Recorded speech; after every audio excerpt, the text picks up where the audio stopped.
నాటుకోడి పులుసు. హాయ్ చేపల ఫ్రై. హాయ్ అండి. ఈరోజు నేను ములక్కాయ ఏటమాసం వండుతున్నాను.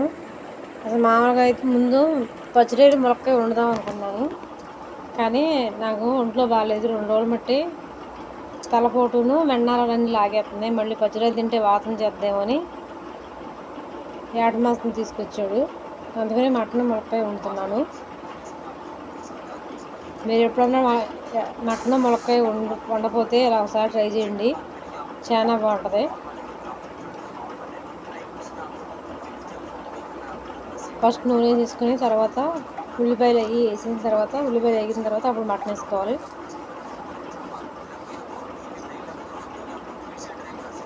కాదండి, ఇప్పుడు మా వారు పని నేను సొంతంగా చేసి సొంతంగా నా చేతుల మీద అమ్ముతాను అంటున్నాడు. కానీ మాకేది ఇప్పుడు దాకానేమో మంచి ఎండల్లో మా చేత చేయించుకున్నారు పని అండి. మా మా పిల్లలు మేము అందరం కలిసి ఎండలో పడి చేసాం. ఇప్పుడేమో శివరాగరికి వచ్చేసరికి వేరే వాళ్ళకి ఇచ్చుకుంటున్నారు పని తీసుకెళ్ళి. మేము అడిగితే పని ఇప్పుడు కాదు, రేపు కాదు, ఎల్లుండి అంటే గడిపేస్తున్నారు. అంత కటిక ఎండలోనేమో మా చేత చేయించుకుని ఇప్పుడేమో వేరే వాళ్ళకి ఇస్తే ఇది ఎక్కడ న్యాయం అండి? అప్పుడే వాళ్ళకి ఇచ్చుకుని చేయించుకుంటే సరిపోయేది కదా. మా వారికి ఏమో కోపం వచ్చి, నేను సొంతంగా చేస్తాను, నేను వాళ్ళ కింద చేయను అంటున్నాడు. ఆల్రెడీ ఒకసారి చేసాం, లాస్ వచ్చింది, మళ్ళీ చేస్తాను అంటున్నాడు. ఏంటంటే శారీ బిజినెస్ అండి, మాది కలంకారీ పని కదా. చీరలో సొంతంగా తయారు చేసి అమ్మటం, ఆన్లైన్లో అమ్ముదామని అంటున్నాడు. మరి ఏమైద్దో ఏంటో తెలియదు. మటన్ వేసేసిన తర్వాత ములక్కాయలు కూడా వేసిన తర్వాత కొంచెం మగ్గాక అప్పుడు ఉప్పు కారం వేసుకోవాలి.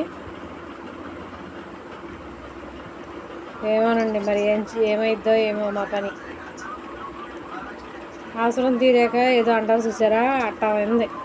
షావుకారులు అండి అట్టా చేస్తుంటారు. అసలు మంచి రోహిణి ఖర్చులో కూడా మధ్యాహ్నం 12ంటికి 2ంటికి గొడ్లు ఆరేసిన రోజులు కూడా ఉన్నాయి. మా పిల్లలు మేము అట్టా పడి చేసి గొడ్లు అప్పచెప్తే ఇప్పుడేమో చల్లబడ్డాక వేరే వాళ్ళకి తీసుకెళ్ళి అప్పచెప్తున్నారు, చేయించుకుంటున్నారు వాళ్ళు. అదే అంటే వాళ్ళు రేటు తక్కువ చేస్తున్నారు, మీరు రేటు ఎక్కువ అంటున్నారు. కానీ కనీసం గిట్టుబాటు అవ్వాలి కదండి. రేటు గిట్టుబాటు అయితేనే కదా చేసేది. శ్రావణ మాసం వచ్చాక మరి క్లాత్ తీసుకుని తయారు చేసి మనమే అమ్ముకుందాం, ₹1 తక్కువకైనా పర్వాలేదు, ఒకరి కింద ఎందుకని అంటున్నాడు. మరి ఏమైద్దో మరి ఏమో. కానీ మేము ఏది చేసినా దరిద్రంలాగానే తయారైద్దండి. ఎందుకంటే మేము చాలాసార్లు ట్రై చేసాం. మేము ఏది పట్టుకున్నా కూడా తినే, మేము ఎదుగు బదుగు లేకుండా ఉన్నాం. ఆ సంగతి మా పిల్లలు కూడా అర్థమైపోయింది. అందుకే నాకు ఏదన్నా చెయ్యాలన్నా కూడా భయం.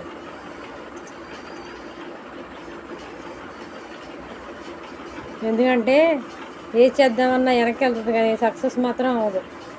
ఇప్పుడు ఇది కూడా మరి సొంతంగా చేస్తాను అంటాడు, మరి ఏమైద్దో. మీ సపోర్ట్ ఉంటే బాయ్ బాయ్.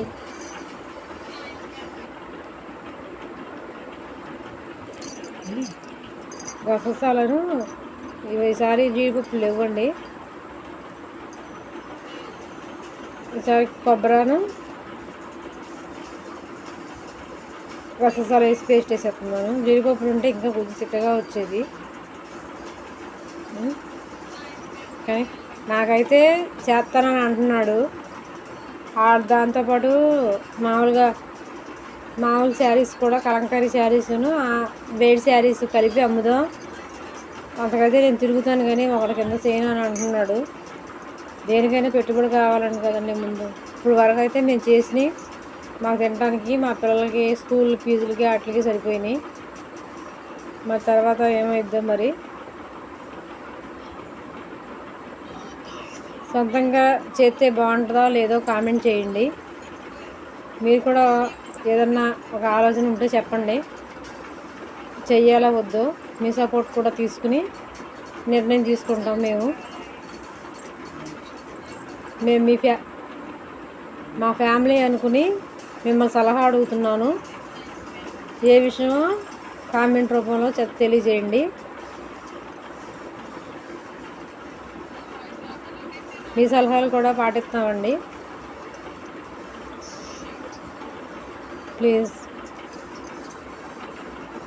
సొంతంగా చేయాలా లేకపోతే అట్లాగే బయట వేరే చోట ఎక్కడ తెచ్చుకుని చేయాలా అనేది కామెంట్ రూపంలో తెలియజేయండి.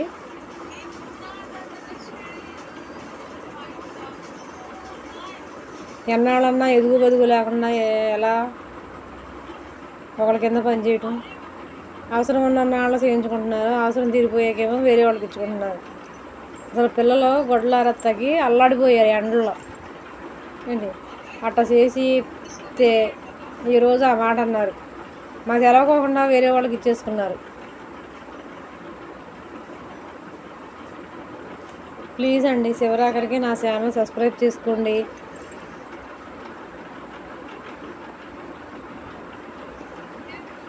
మా అబ్బాయి పోయడానికి వచ్చాడు. Bye bye.